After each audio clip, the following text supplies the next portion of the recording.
कल 100 से ज्यादा नक्सली आत्मसमर्पण कर सकते हैं। तो देखिए बड़ी खबर इस वक्त की, बीजापुर से विस्तार न्यूज की एक्सक्लूसिव रिपोर्ट आपको बताने जा रहे हैं। बीजापुर के भैरमगढ़ इलाके से ग्राउंड रिपोर्ट आई है, जहां पर कल 100 से ज्यादा नक्सली सरेंडर कर सकते हैं। और तस्वीरें आपको दिखाएंगे, जिस रास्ते से जंगलों से निकल कर आने वाले 100 से ज्यादा नक्सली आपको दिखाई देंगे। हमारे साथी युकेश चंद्राकर बीजापुर जिले के भैरमगढ़ इलाके में पहुंचे हैं, जहां इंद्रावती नदी को पार कर मार डिवीजन और टाइगर रिजर्व क्षेत्र के सैकड़ों नक्सली जगदलपुर के लिए रवाना हो चुके हैं। तो ये बड़ी जानकारी आपको बता रहे हैं, क्योंकि लगातार नक्सलवाद का खात्मा हो रहा है, लाल आतंक का अंत बेहद करीब है। और इसी की ये एक्सक्लूसिव तस्वीर आपको दिखा रहे हैं कि किस तरीके से पहाड़ी रास्ते से होकर सरेंडर करने के लिए नक्सली आ रहे हैं। और कल 100 से ज्यादा नक्सली सरेंडर कर सकते हैं,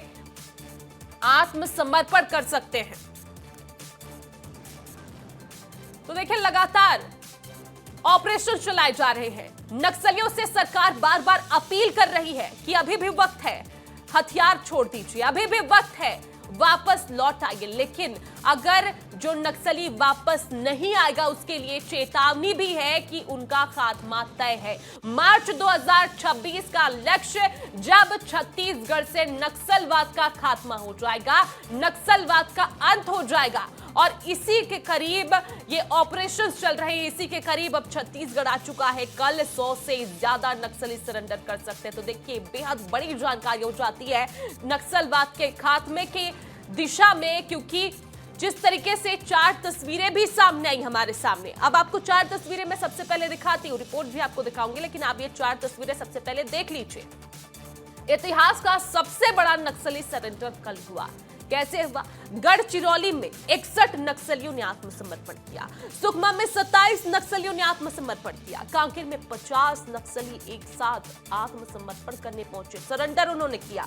और वही कोंडागांव में महिला नक्सली ने भी सरेंडर किया। यानी कि पुनर्वास नीति हो या फिर नक्सलियों में वो खौफ हो कि लगातार जिस तरह से ऑपरेशन चल रहे हैं, खात्मा किया जा रहा है, ये कहीं ना कहीं डर नक्सलियों के भीतर बैठ गया है। और यही वजह है कि नक्सली आत्मसमर्पण कर रहे हैं। वरना ये कोई मामूली आंकड़ा तो नहीं कि 61 नक्सली एक साथ सरेंडर कर दें, 27 नक्सली एक साथ सरेंडर कर दें, या फिर 50 नक्सली एक साथ सरेंडर करने पहुंच जाए, और वो भी महिला नक्सली जो कोंडागांव में सरेंडर करने पहुंची थी। इसकी तस्वीर आपके सामने है। तो देखिए महाराष्ट्र में कल सीसी मेंबर और नक्सलियों के प्रवक्ता सोनू के सरेंडर करने के साथ ही नक्सलियों में सरेंडर करने की होड़ लग गई। कल भी 100 से ज्यादा नक्सलियों ने हथियार डाल दिए थे।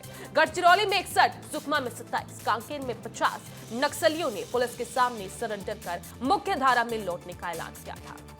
कल जगदलपुर में बड़ी संख्या में नक्सली सरेंडर करने पहुंचे, और ये उम्मीद भी जताई जा रही है कि 100 से ज्यादा ये संख्या हो सकती है जब वो नक्सली आत्मसमर्पण करने पहुंचेंगे। खबर है कि 100 से ज्यादा नक्सली सरेंडर करने के लिए जंगल से जिला मुख्यालय के लिए रवाना हो चुके हैं। जगदलपुर के पुलिस कैंप में कल छत्तीसगढ़ के नक्सल इतिहास का सबसे बड़ा सरेंडर होने जा रहा है। खबर है कि मेगा सरेंडर में सीएम विष्णुदेव साय और डिप्टी सीएम भी शामिल हो सकते हैं। सरेंडर करने वाले नक्सलियों में 2 नक्सलियों के केंद्रीय कमेटी के सदस्य, कई स्टेट कमेटी के सदस्य होंगे, जो अब अपने हथियार डालकर समाज की मुख्य धारा में लौटना चाहते हैं। सीसी मेंबर टक्कापल्ली वासुदेव उर्फ रूपेश के नेतृत्व में टाइगर रिजर्व और माड़ इलाके के सक्रिय नक्सली हथियार डाल सकते हैं।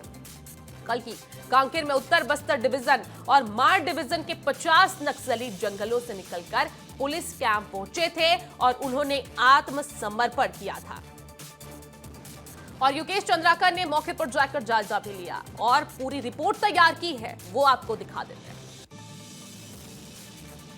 बस्तर की जमीन और माओवादी गतिविधियों में दिलचस्पी रखने वाले राजनीतिक गलियारों से लेकर के मीडिया हाउसेस तक के बीते 2 दिनों से एक सुगबुगाहट जोरों पर चल रही थी। सुगबुगाहट ये रही कि यहाँ पर केंद्रीय कमेटी के जो मेंबर हैं एसजेडसी रूपेश अपने लगभग 120 से अधिक साथियों के साथ आत्मसमर्पण करने भैरमगढ़ पहुँचने वाले हैं। ये अबूझमाड़ का क्षेत्र इस एरिया में है।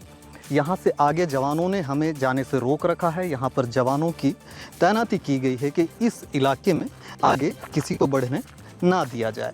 आपको एक तस्वीर इस तरफ दिखाएंगे। यहाँ पर 2 जवान आपको नज़र आएंगे। यहाँ पर ये इन जवानों को तैनात किया गया है ताकि आम लोगों को या फिर पत्रकारों को इस इलाके में आगे ना बढ़ने दिया जाए। इस इलाके में जवानों का पूरा दल बल रवाना किया गया है ताकि जो माओवादी रूपेश अपने बाकी माओवादी साथियों के साथ सरेंडर करने आ रहा है उसकी कवरेज ना हो सके या फिर उसमें किसी तरह की बाधा उत्पन्न ना हो सके। सुबह से ही यहाँ पर जगदलपुर रायपुर की भी मीडिया आई हुई है, वे लगातार नज़र बनाए रखे हुए इन जंगलों पर। यहाँ पर ये चीज़ें देखने लायक हैं क्योंकि इसे देश का सबसे बड़ा नक्सल आत्मसमर्पण माना जा रहा है।